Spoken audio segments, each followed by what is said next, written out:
Assalamualaikum warahmatullahi wabarakatuh. Salam teman, salam dari Masika Ngalap Barokah. Hari ini Rabu tanggal 9 Agustus 2023, Masika berada di kantor Desa Kutamanggu. Ikuti perjalanan Masika dalam menelusuri dan membuka wawasan sejarah.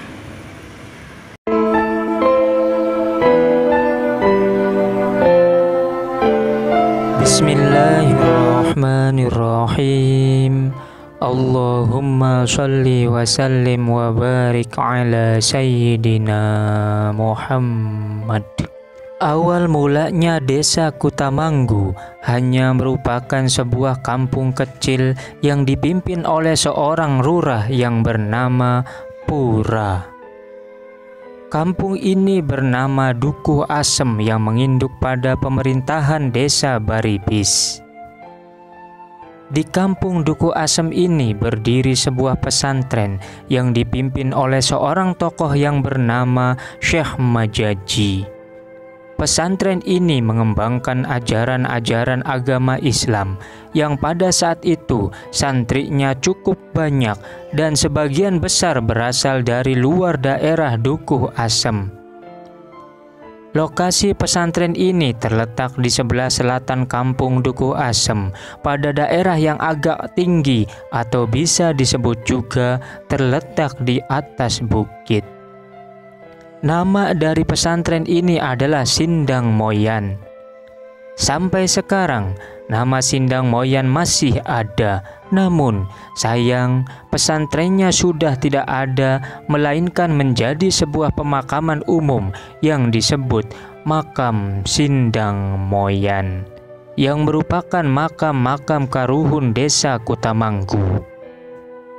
Pada saat itu pesantren Sindang Moyan sangatlah terkenal, hingga pada suatu ketika dikunjungi oleh seorang tumenggung beserta para pengawalnya yang sengaja mampir karena ada keperluan pribadi kepada pimpinan pesantren. Namun ternyata tumenggung ini adalah seorang raja dari kerajaan Talaga Manggung yang hendak ke Cirebon untuk mengabdi kepada Sunan Gunung Jati. Raja dari kerajaan Talaga Manggung ini mengutarakan kepentingan pribadinya kepada pimpinan pesantren bahwa di kerajaan Talaga Manggung sedang mengadakan sayembara. Sayembara ini diadakan sehubungan dengan putri sulung raja yang bernama Nyi Mas Simbar Kencana sedang sakit keras. Isi dari sayembara ini yaitu bila ada yang bisa menyembuhkan putri raja, jika ia seorang laki-laki yang sebaya, akan dijadikan suami dari putri Nyi Mas Simbar Kencana. Setelah mendengar penuturan raja, pimpinan pesantren memanggil salah seorang santrinya yang bernama Raden Sukamulya, putra dari Demang Linggar Jati Kuningan. Raden Sukamulya diperintahkan ke kerajaan Talaga Manggung untuk mengikuti sayembara tersebut. Namun ia meminta kepada raja agar keberangkatannya bersama-sama mengingat keadaan masih gawat.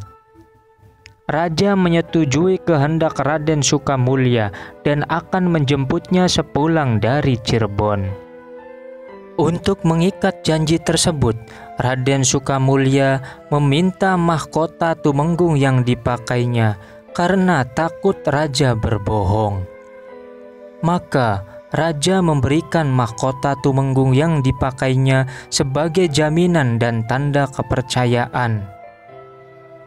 Sepulang dari Cirebon, raja menepati janjinya dan menjemput Raden Sukamulya untuk bersama-sama menuju ke kerajaan Talaga Manggung. Pada saat itu pula Raden Sukamulya mengembalikan mahkota tumenggung kepada raja. Singkat cerita, setibanya di Talaga Manggung, Raden Sukamulya langsung menemui putri yang sedang sakit dan mengobatinya. Dengan izin yang maha kuasa, dengan sekejap saja putri Nyi Mas Simbar Kencana sudah sembuh dari penyakitnya. Dan akhirnya Raden Sukamulya dinikahkan dengan putri Nyi Mas Simbar Kencana. Berselang beberapa hari, Raden Sukamulya meminta izin kepada mertuanya untuk menemui gurunya yang berada di pesantren Sindang Moyan. Setibanya di pesantren, Raden Sukamulya dan istrinya Nyi Mas Simbar Kencana disambut gurunya dan para santri, juga hadir Lurah Pura sebagai ketua kampung Dukuh Asem. Pada saat itulah pimpinan pesantren dan ketua kampung berbincang-bincang. Melihat penduduk Dukuh Asem yang semakin bertambah, maka diusulkan supaya dipisah dari pemerintahan desa Baribis, dan akhirnya kampung Dukuh Asem dipisah dari pemerintahan desa Baribis yang berdiri menjadi sebuah wilayah desa dengan nama Desa Kutamanggung. Nama desa Kutamanggung diambil dari kata mahkota Tumenggung dan langsung ditunjuk sebagai pimpinan desa Kutamanggung, yaitu Bapak Pura dengan jabatan Kuwu.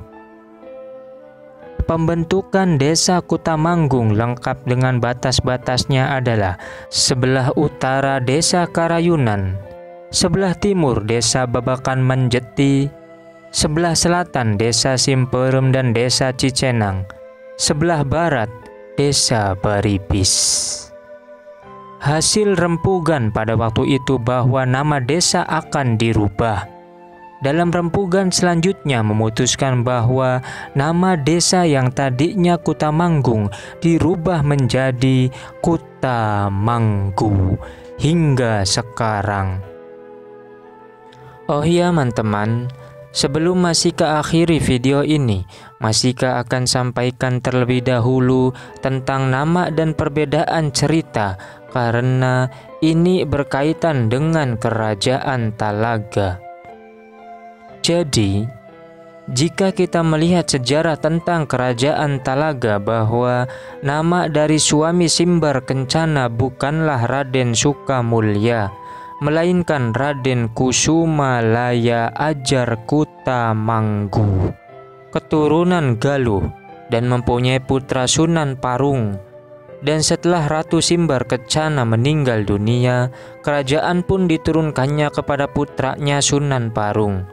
Sunan Parung mempunyai putra istri bernama Ratu Parung, melanjutkan kerajaannya dengan mempunyai suami Raden Rangga Mantri, putranya Raden Munding Sari Agung, keturunan Prabu Siliwangi atau Pajajaran. Dari waktu itu, Raden Rangga Mantri dan Ratu Parung agamanya ganti menjadi Islam dari semula beragama Buddha yang dikembangkan oleh Syekh Syarif Hidayatullah. Raden Rangga Mantri setelah menjadi Islam namanya diganti Prabu Pucuk Umum. Ini artinya pada masa Ratu Simbar Kencana agamanya belum Islam, serta jika teman-teman lihat sejarah Kerajaan Talaga, ayah dari Simbar Kencana meninggal dunia dibunuh oleh suami pertamanya yang bernama Palembang Gunung, berasal dari Palembang. Baru selanjutnya, setelah suaminya meninggal akibat dibunuh oleh Simbar Kencana karena merasa sakit hati telah membunuh ayahnya, kemudian Simbar Kencana menikah lagi dengan Raden Kusumalaya Ajar Kutamanggu.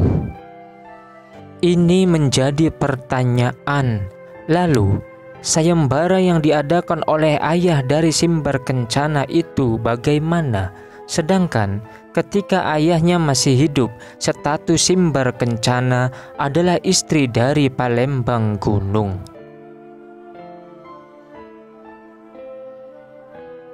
Adapun makam yang berada di Sindang Moyan berdasarkan informasi warga adalah Embah Giring atau Eyang Sepuh. Wallahu a'lam. Mudah-mudahan bisa memberikan manfaat, khususnya untuk pribadi umumnya untuk yang menyaksikan dan mendengarkan video ini. Mohon maaf bila ada kesalahan dan perbedaan versi. Wassalamualaikum warahmatullahi wabarakatuh. Assalamualaikum warahmatullahi wabarakatuh. Salam teman, salam dari Masika Ngalap Barokah.